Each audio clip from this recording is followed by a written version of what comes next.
Attention, ladies and gentlemen. It's a pleasure to be here with you all to start another open Q&A session about this fantastic method that is Lean Six Sigma.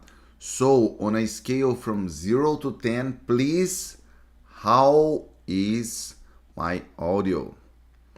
I hope you all can hear me okay. And I hope you all can see me okay as well. It's a pleasure to be here. Hello, hello. Yeah, are we good? I can see Muaba, I can see Vindra, I can see Frederic, I can see Luis, I can see Samson. It's a pleasure, guys, to have you here, okay?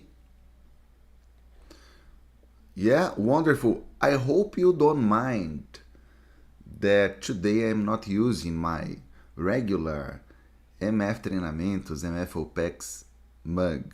I am using another one, okay? Is that okay?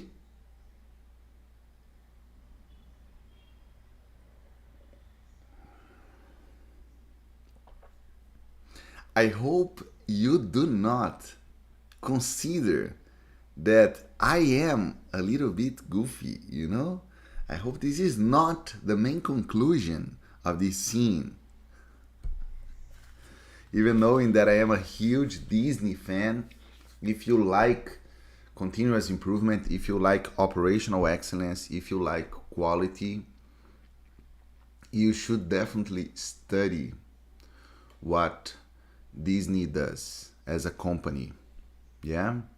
I don't know if I have another benchmark as powerful as Disney in terms of listening to the voice of the customer and translating into solutions. I don't know if I have a better reference in terms of CX, customer experience. Yeah, they are definitely world class. Wonderful. Excellent. Guys, as you know, as you know, this is an open Q&A session, so feel free to drop as many questions as you want in our chat here, and I'll do all my best to reply all of them, to give my 2 cents on all of them. And normally, I like to get started with questions that come like from the audience during the week. And I just got a question on my black belt. For the black belt students, we do have a WhatsApp group, and I do motivate them to post as many questions as possible, so we can run some very cool like discussions and debates, on these. And then they post their certificates as well. By the way, Cheryl just got her black belt certification yesterday, so it's super cool. And obviously we post like Minitab snapshots, print screens and things like that. And I just got a question about how to calculate confidence interval. And even knowing that this is an open Q&A session, so we have like white belts, we have people that do not know anything about Lean Six Sigma, we have yellow belts, green belts, black belts, and master black belts. And even knowing that confidence interval, maybe it's a black belt topic, yeah. I think it would be good to talk a little bit about that. So on a scale from 0 to 10, how excited would you be if I talk a little bit about confidence interval here?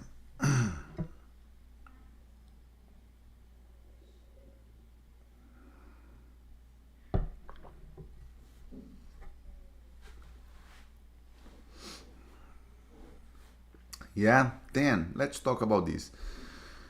Uh, Honestly, I strongly recommend you guys do not worry about that. Semantics, semantics. What's the difference between continuous improvement, continual improvement? You know, I do not recommend you guys to spend energy on that. I don't think it will kind of help you to solve chronic problems if you know the difference between continuous improvement and continual improvement. And I don't know if you get like a better job, if you get a promotion, you know, exploring these things. The main message here is it's a journey, not a destination. Continuous improvement. It is a journey, not a destination. So we will be always striving for perfection. There will be always something to be done.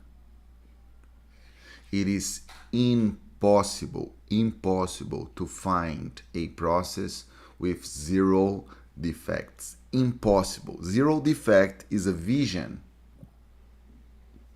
Zero waste is a vision.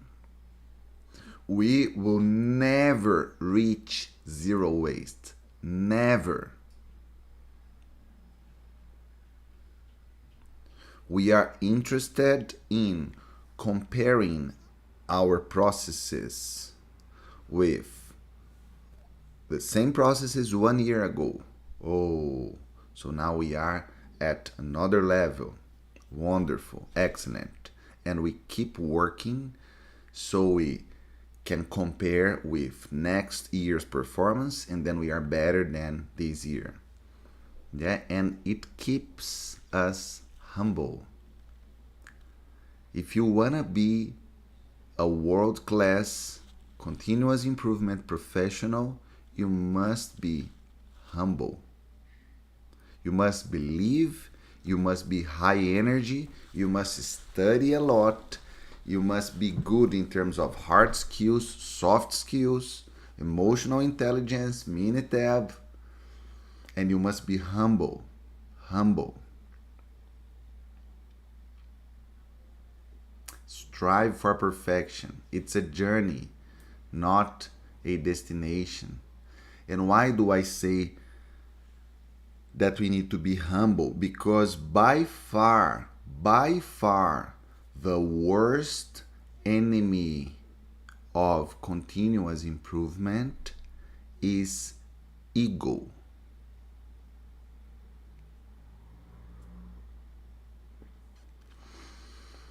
I think I told you guys I do work with multinationals. I'm flying to the United States in 2 days from now. I do work with big companies, but right now my heart is very much inclined into SMEs, small and medium enterprises. I am particularly passionate for this world, fascinating world. And today's Tuesday. On Sunday night, I was doing an informal consultancy with a friend of mine that he has he's the owner. He owns a restaurant, and using all my soft skills abilities,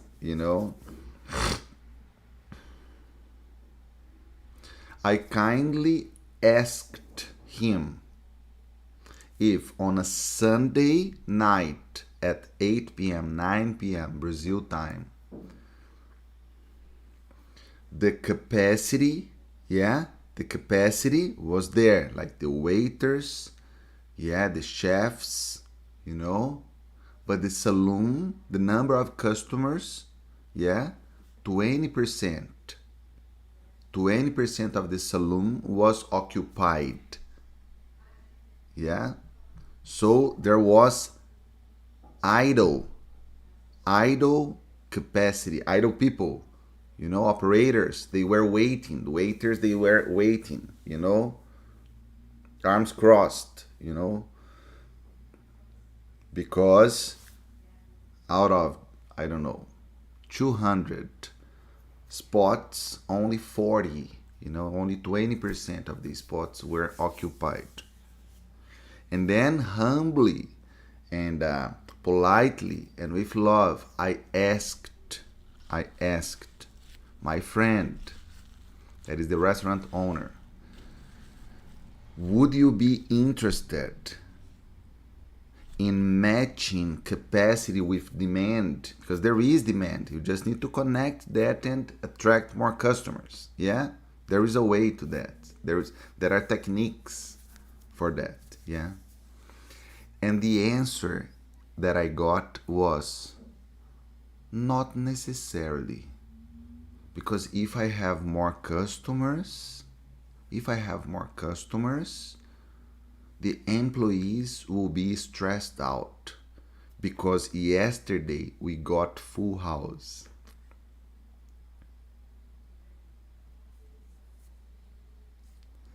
Can you guys feel the ego component? Yes or not? Type here for me. Can you feel the ego component?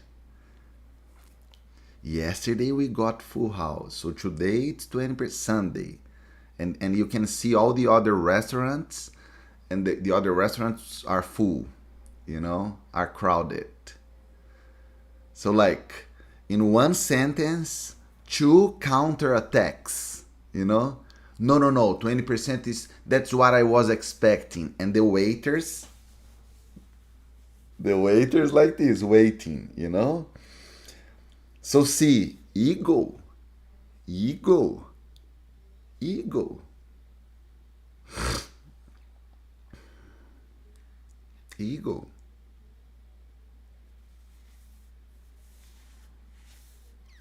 Maybe because he's my friend, and I feel that he respects me very much. When I get there to the restaurant, he finds me the best table, and he personally serves me and my wife. Maybe he was ashamed. Maybe he was ashamed. But being ashamed is an effect of ego. Because we will make mistakes. Right or wrong? Is there anyone in this session that right now does not make mistakes anymore in your life? Please teach me. I do make mistakes on statistical analysis, even knowing that I am the only official Minitab trainer in Brazil. I make mistakes in Lean Six Sigma. I make mistakes with my family. I make mistakes with my friends, One thing that I try not doing is to make the same mistakes, to repeat, but sometimes I do repeat.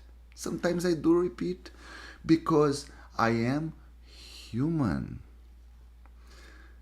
But I have something to tell you. The 2023 Marcelo's version is better than the 2022. That's way better than the 2021 version. And I am working hard.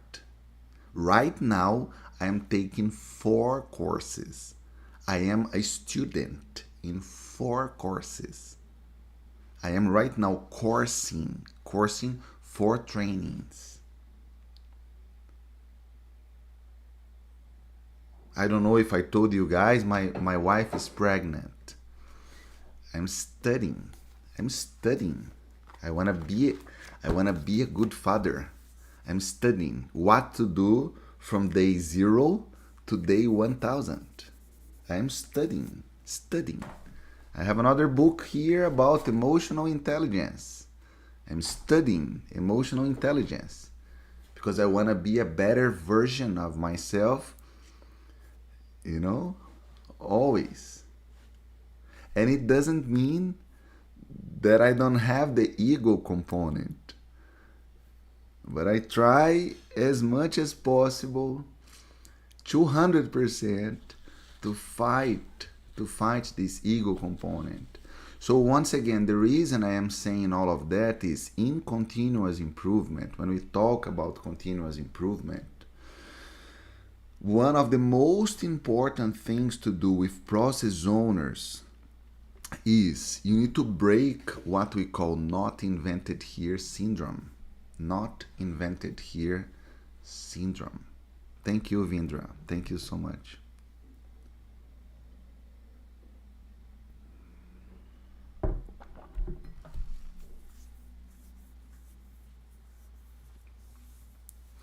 Yes, Vindra, because then they can really operate smoothly at capacity. If they have the capacity to, I don't know, to attend like 60% of the spots, wonderful, excellent, excellent.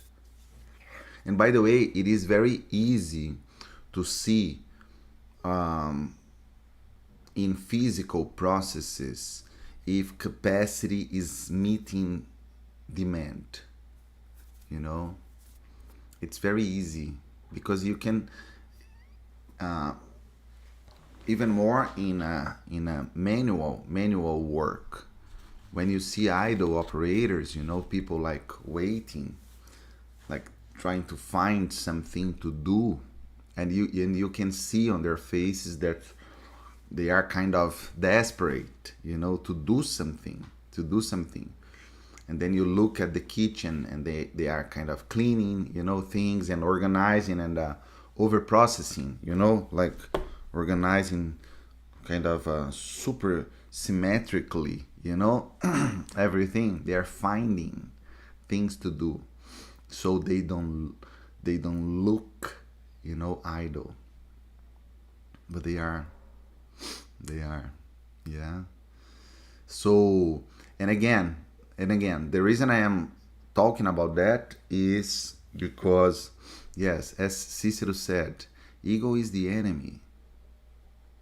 Ego is the enemy. Is the enemy.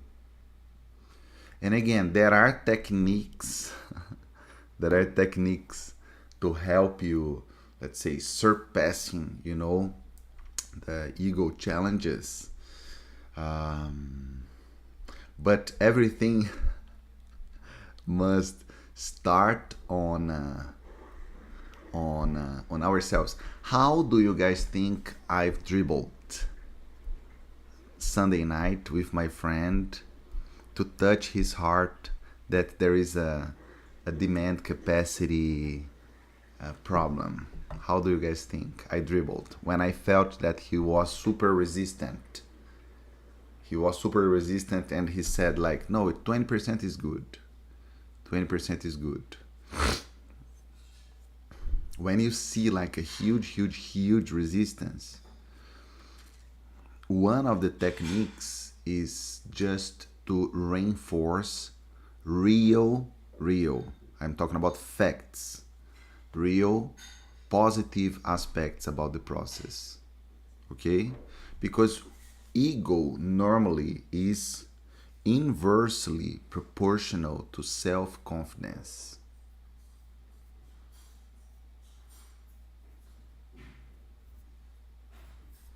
Pride, like the pride on a bad connotation, okay, normally goes inversely proportionally, you know, is inversely proportional to self-confidence.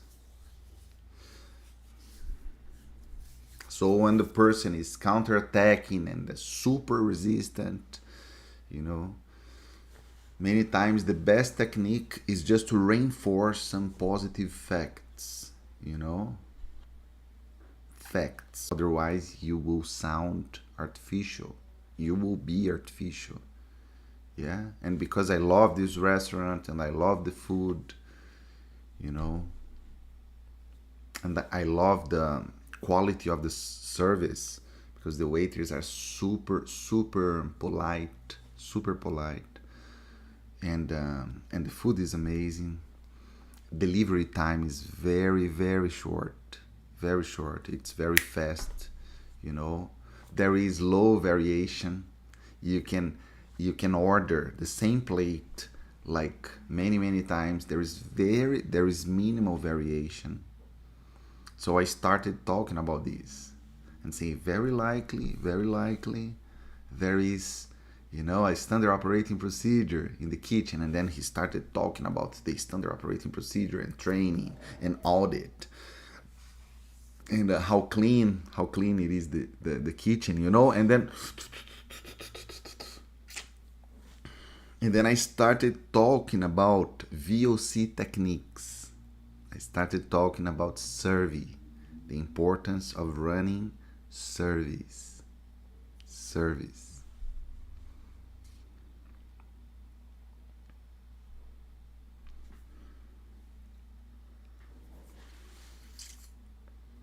Let's listen to the voice of the customer. And when I started talking about surveys, then I opened up an opportunity to again check if he agrees that there is maybe something that they can do differently.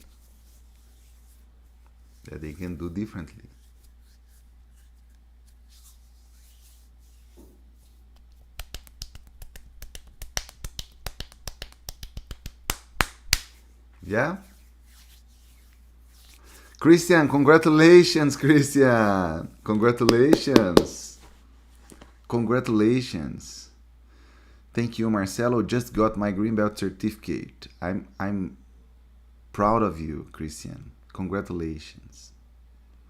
And I wish from the very bottom of my heart, that you keep using these in your day-to-day activities, yes?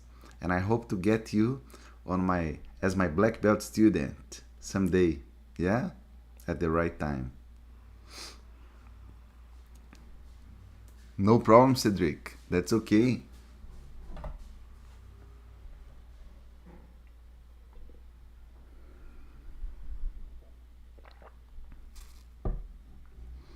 What future does Lean Six Sigma holds as most industries are using artificial intelligence in their processes?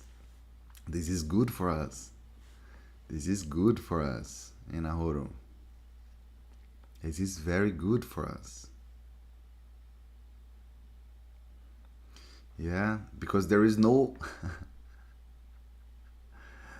I don't know if there is a bot that can help us dribbling an emotional intelligence issue, as I just mentioned with the process owner,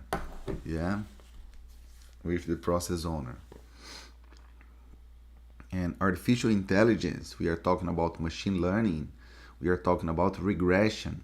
Regression is the heart of analyze phase and also improve.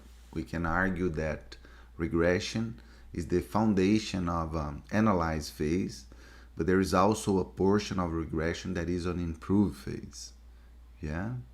So in fact, this is good. I don't see AI killing, continuous improvement. I don't see that. We are still talking about regression.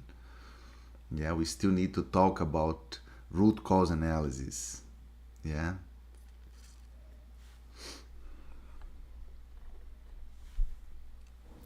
Luis, oh yes, that's amazing. Congratulations, Luis.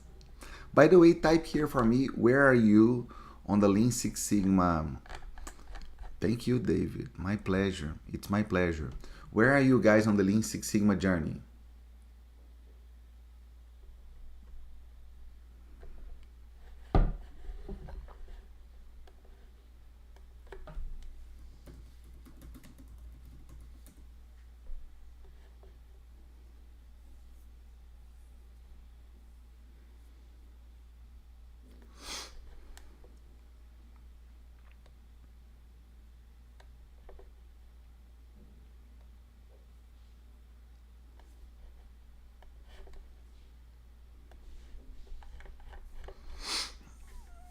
Kembong, black belt. We have Etienne's white, GB, wonderful GB. Wonderful, amazing, amazing. Wonderful, Frederick. I'm glad to know that. Going for GB, Jessica. Wonderful, excellent, excellent.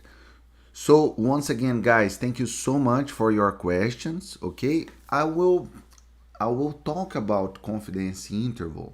Yeah, I'll talk about confidence interval right now. But please keep posting your questions here, and I'll do all my best to answer all of them. Okay? So I hope you can see my screen. This is Minitab.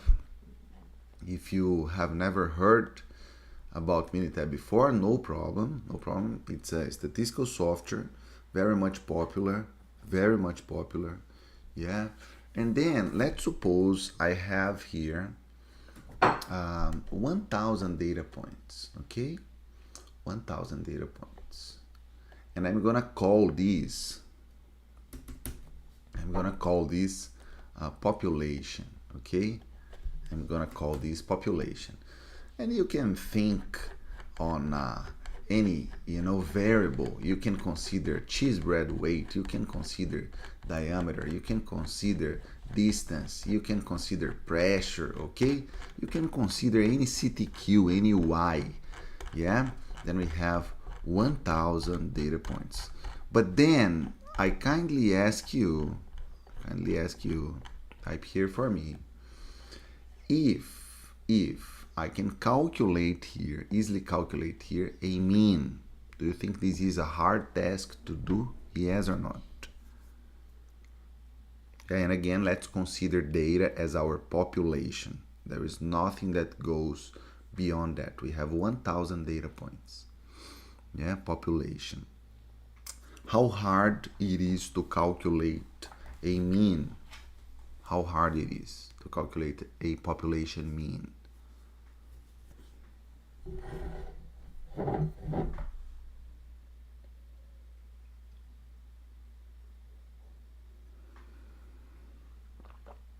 It's very simple, right? Very simple. Summation of all 1,000 data points divided by 1,000. Simple like that, right? Yes. But the problem is, many times, we don't have, we don't know. We don't have all data points, so we don't know the population mean. Does it make sense? If I ask right now, what is the height mean of the population in Nigeria, for example? Do you guys have this for adults from 20 to 30 years old? How easy it is to get that? Easy or hard? You guys tell me. Or in Brazil, what's the average height of adults from 20 to 30 years old, in Brazil right now? How hard it is to get this? Very hard. Very hard. So what can we do? What can we do in this case?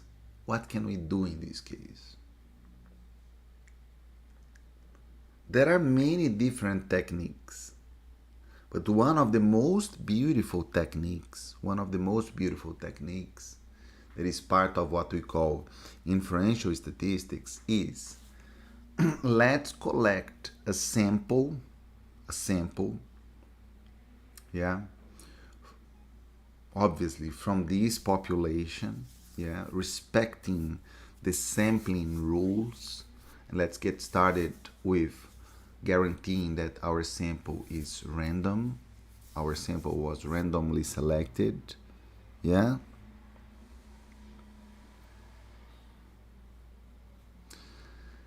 And then we can calculate an interval an interval. And that's what I wanna show you guys, because calculating this interval, I can start talking about the inferred population mean. So it's a probabilistic strategy, at least for us to have an idea of the population mean.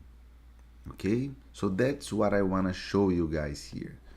I can, for example, so let's call this population, and then I can take a sample from this population. For example, I'm gonna sample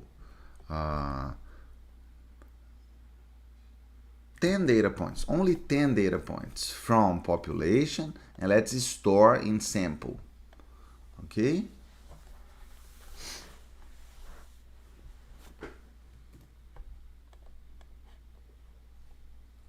And let's store in sample.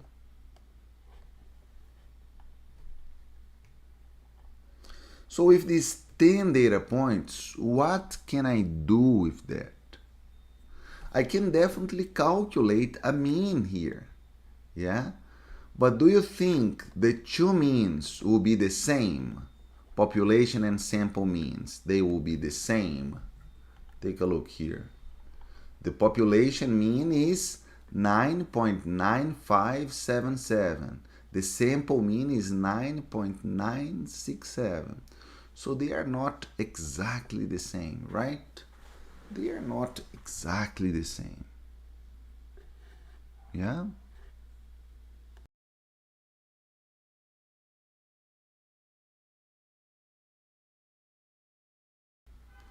So, what can we do? What can we do? One of the strategies here is to take the sample mean plus or minus a margin of error. And margin of error will be basically a certain number that is a function of something that we call confidence level, yeah, times something that we call standard deviation divided by square root of sample size. So sample size is at the denominator.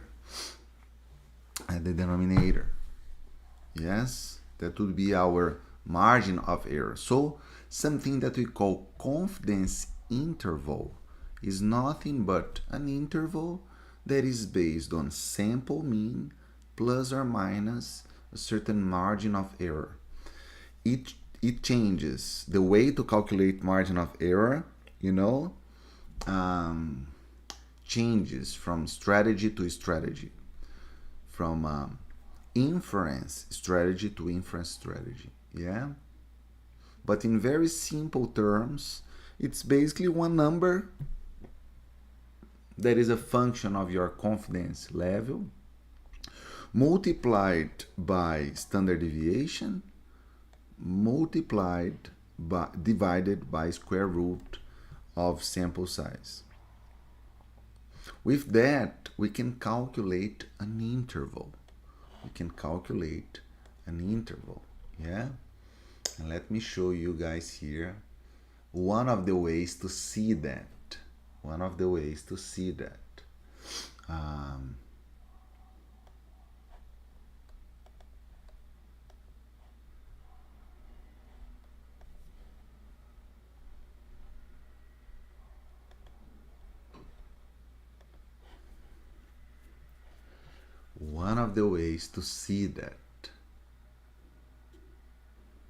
So we have an interval that goes from, let me zoom in for you.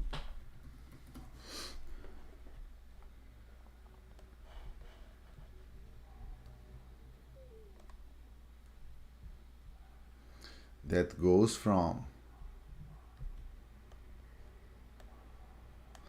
9.5 14,251 to 10.7924. And again, the confidence interval was calculated at the confidence level of 95%. The center of my confidence interval is 9.96. And I think we know this number, right? 9.96. 9.967. Remember? So the center is just the sample mean. The thing is how to calculate this interval. Well, if sample size is at the denominator, what happens when the sample size goes up? When the sample size goes up and sample size is at the denominator, the ratio will go down.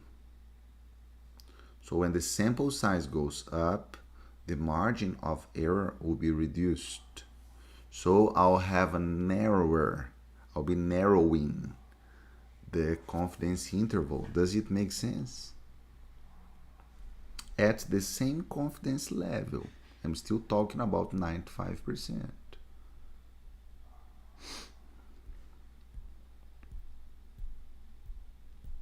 Yeah?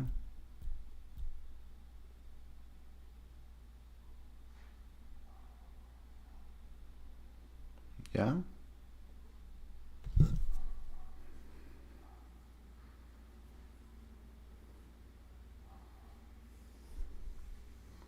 Sebabat, so the next Greenbelt intake will very likely be in July or August. Okay? July or August.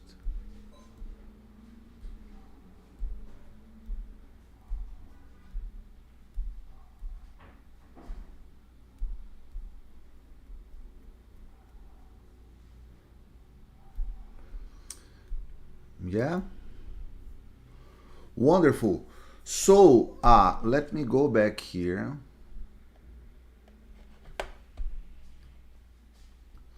And show you guys another thing. Let's call this sample 1. And let's call this sample 2. Sample 1 and sample 2. Now let me collect another sample. Another sample. Sample 2. So now I have another sample from the same population, and I am assuming, yeah, that this is a sample that was randomly selected as well. So now let's go ahead and calculate the confidence interval for sample 2. For sample 2, yeah.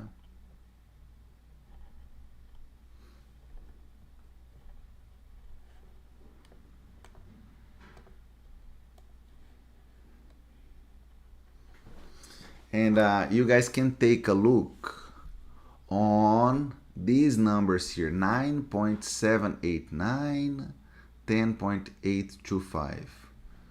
My question for you is, the confidence intervals are the same, yes or not? The confidence intervals are the same, yes or not?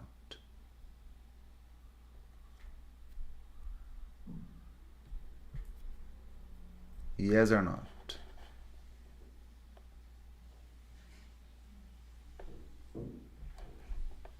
The confidence intervals are the same, yes or not?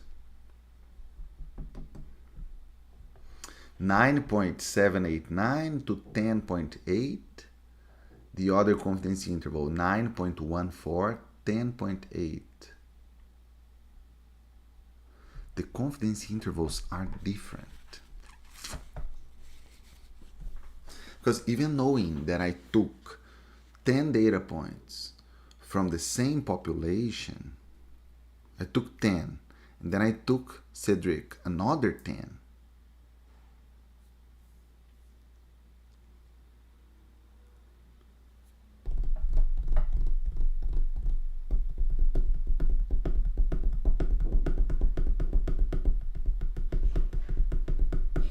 And I can keep doing that. I can keep collecting other samples. I can keep collecting other samples.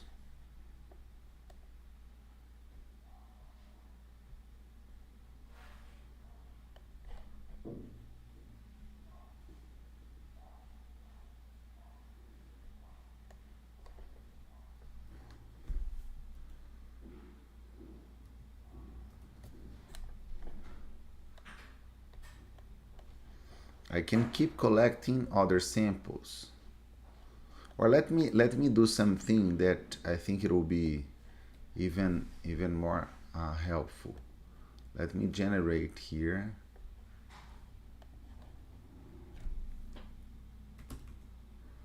So 1, 2, 3, 20. Let me collect here. Let me generate here 20 different samples by the size of 10. And then I can go ahead and plot something that we call interval plot, okay?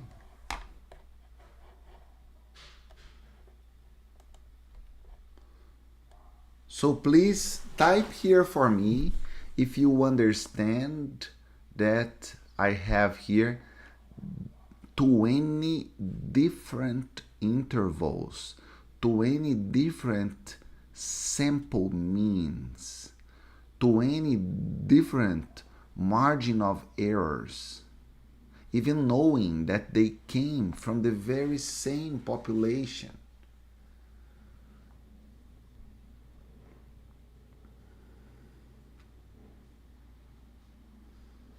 What is a 95% confidence level? What is this? I am saying that I will be calculating 100 different intervals,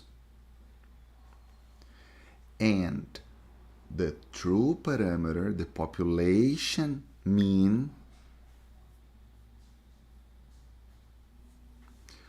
will be in 95 out of the 100 intervals. That's the 100% correct way to interpret confidence level. So many people say, let me calculate this interval, and then there is a 95% chance that the population mean falls within this interval. On a practical point of view, you can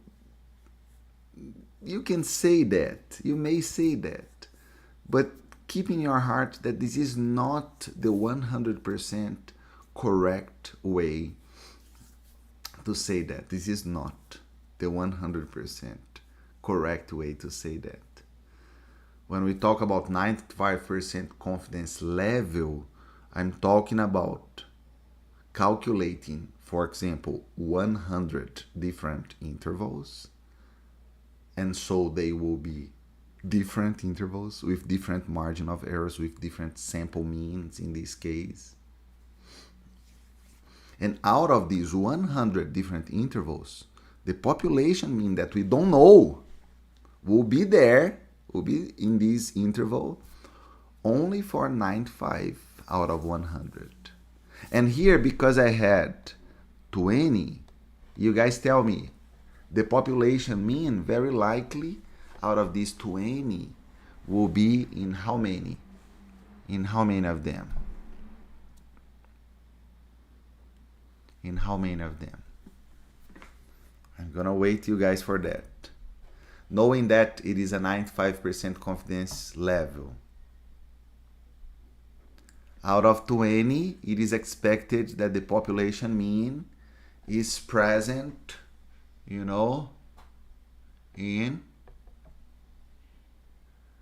beautiful, beautiful.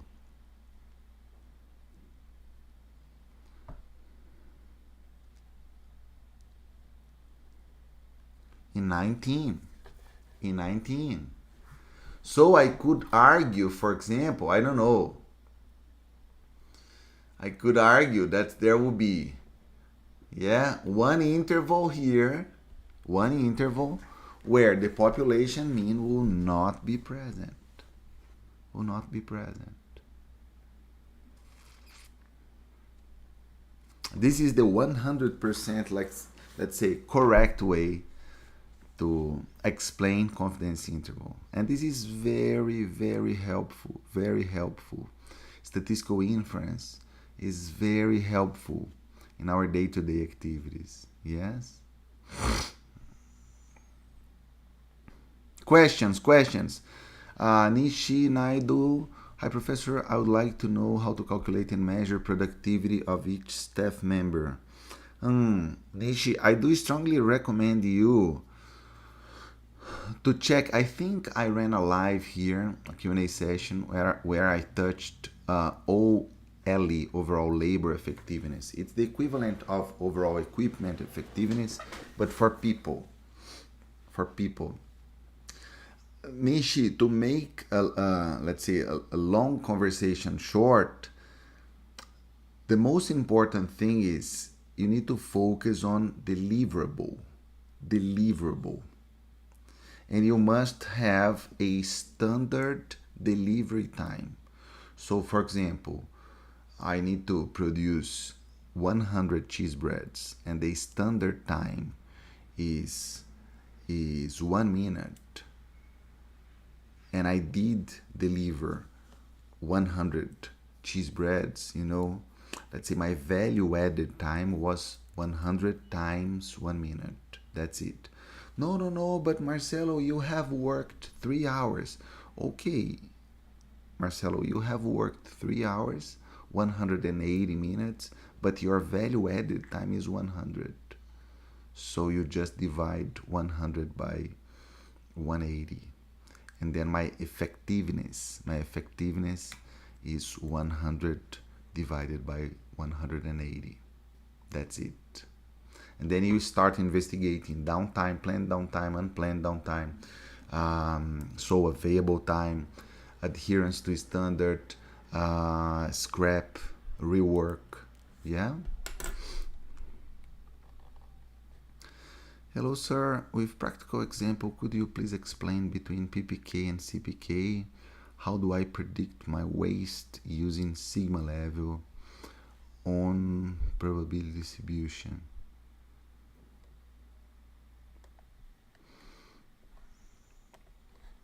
Yeah, that Enahoro, there is a lot in your question. Enahoro, may I ask, where are you in the Lean Six Sigma journey?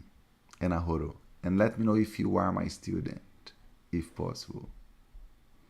Enahoro Samuel. And where are you based, Enahoro?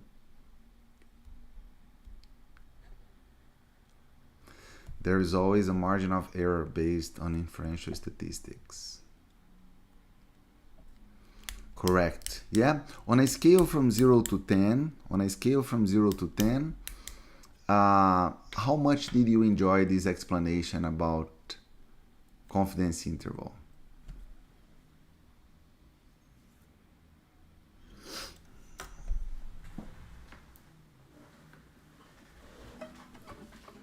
Yeah?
Questions, questions, questions. Questions, please.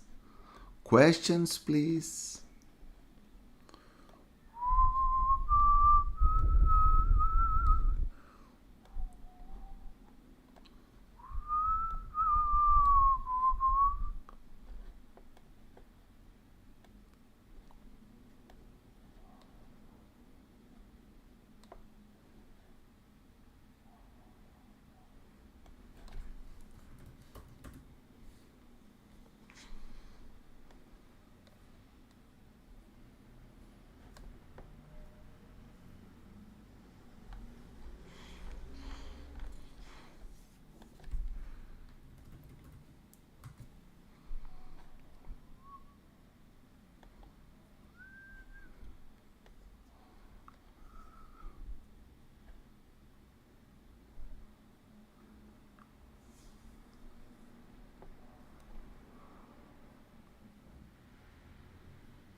Thank you, guys.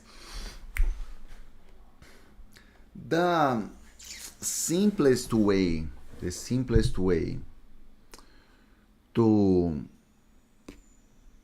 view, to view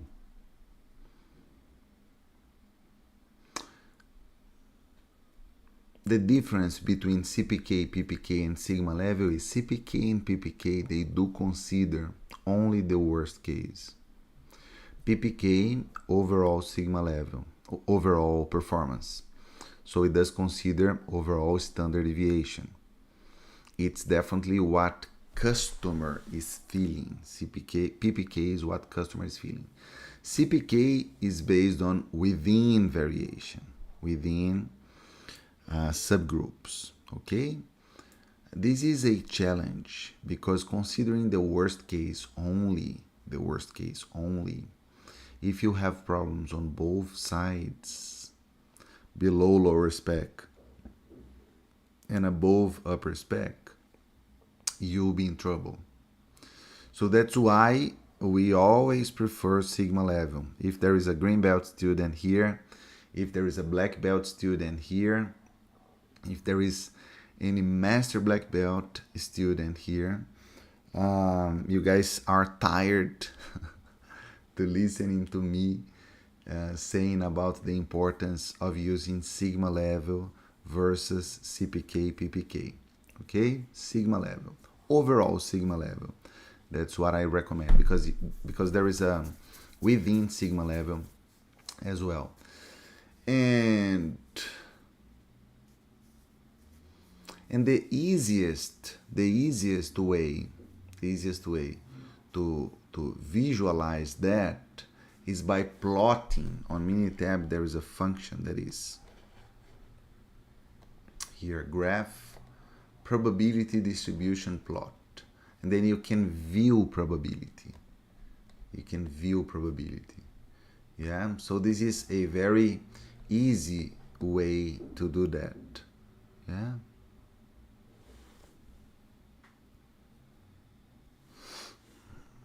So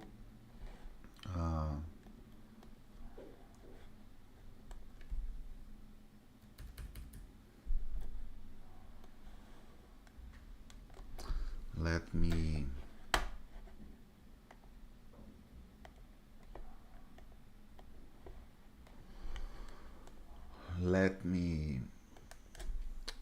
plot here, for example, data. 1000 is too much, but the recommendation is 100. Yeah, 100.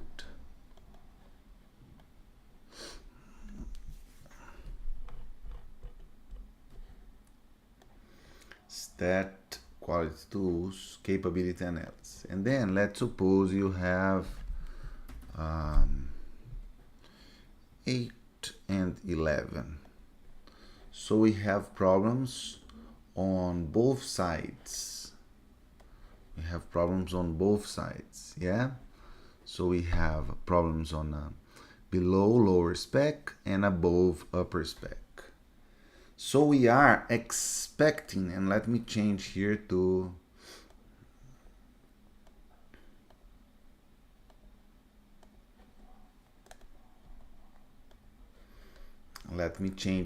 percentage, yeah, to percentage, and also sigma level. So we have 0.72 for sigma level overall, and we are expecting 2.6% below lower spec and 20.89% above upper spec. So we have a total of 23.49, yeah, percent, 23.49%. So one of the ways to do that is 23.49. You can simply come here, graph, and then you can view, for example, 23.49, yeah. So see that it's an area under the curve, 0.2349. Yeah, 23.49% is the same of 0.2349. And then we do have here a certain value for Z. Z is the standardized normal probability distribution. It's a normal probability distribution where the mean is always 0 and the standard deviation is always 1. So in this standardized or simply standard normal probability distribution, where are we? Oh, we are at the mark 0.7228. And then if we come here to capability analysis, it is not a coincidence that it is 0.72. This 0.72 is exactly this very same 0.72.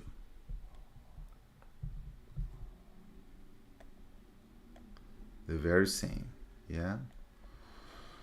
This is an Ahoro, one of the ways to see. There are different ways to visualize, if I understood correctly your question, to visualize that, okay?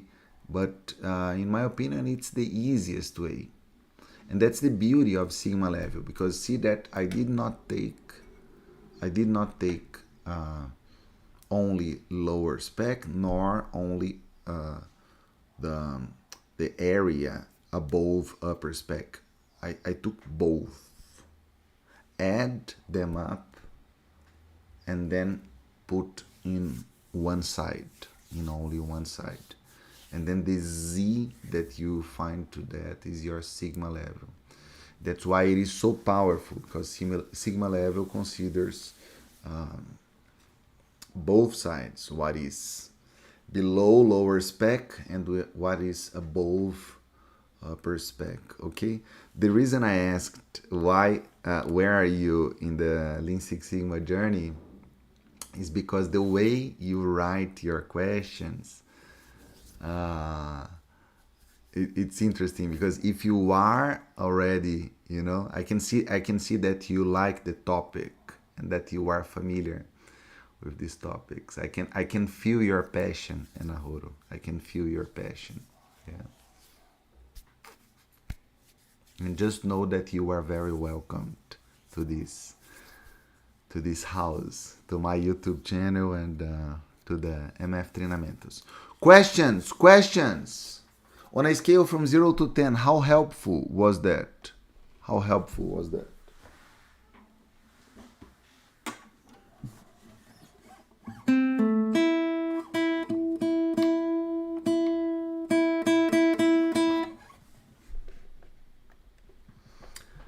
Kandasamy from the Edwards Deming, 14 points. We need to eliminate fear. So I don't want my students to be afraid when they take the green belt test. Yeah, because of that, for green belts and for black belts and for master black belts, unlimited attempts. Okay, Kandasamy? So don't be afraid of taking the test. Unlimited attempts.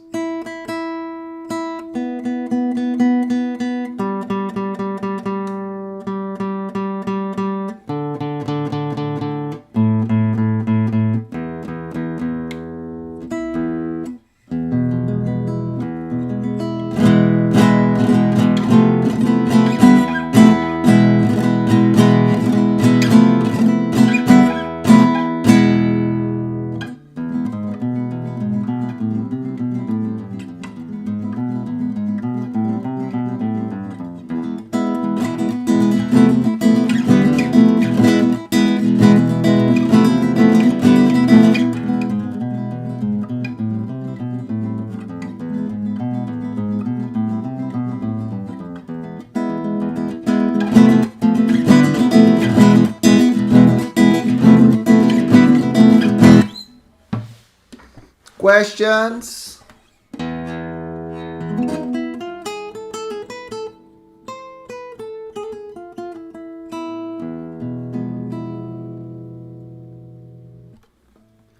It's always a pleasure to be here with you all. Thank you very much. Thank you very much.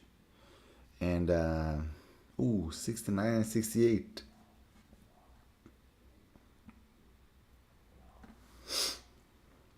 Kandasamy, maybe you wanna touch base with Alexandre, that is our assistant professor, just to review few topics. Tell Alexandre that you have talked to me, that you want to review few topics, yeah, before taking again. That's my recommendation. Okay? You will make it. I believe you. Yeah? We'll be celebrating here your certification very soon. Guys, thank you very much. I hope you have a blessed week ahead. And I am very much looking forward to talking to you guys again soon. Thank you. Bye-bye.